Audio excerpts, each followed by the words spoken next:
President Donald Trump's sweeping tariff policies are shaking the foundations of modern economic strategy. According to Federal Reserve Chair Jerome Powell, these changes are unlike anything seen in recent history, leaving the central bank in uncharted waters. These are very fundamental policy changes, Powell said during an event at the Economic Club of Chicago. There isn't a modern experience of how to think about this.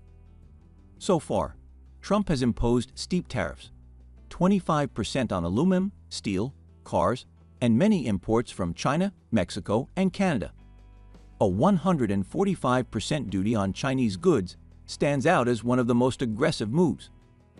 More tariffs are looming on semiconductors, pharmaceuticals, copper, and timber. Powell warned that the uncertainty surrounding these tariffs could do lasting harm to the economy.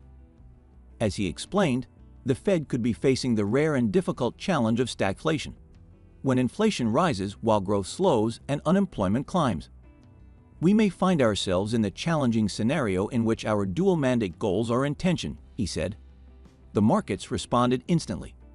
The Dow dropped 700 points. The S&P 500 fell 2.5%.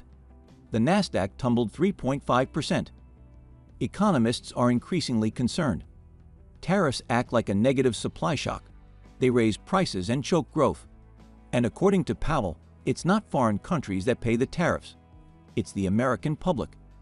In all likelihood, Powell said, inflation is likely to go up, and unemployment is likely to go up as well. That means everyday Americans could soon face rising prices and fewer job opportunities. And the Federal Reserve is stuck in a waiting game, watching the data and resisting pressure to cut rates prematurely. Back in the 1970s, the Fed faced stagflation with aggressive rate hikes under Paul Volcker. But Powell says there's no modern playbook for this kind of shock. The Fed will need to weigh the risks to inflation and employment carefully and act accordingly. For now, Powell and other Fed officials believe it's best to stay the course and watch the data closely. This is a difficult set of risks for monetary policy to navigate, said Cleveland Fed President Beth Hammack. When clarity is hard to come by, waiting for additional data will help inform the path ahead.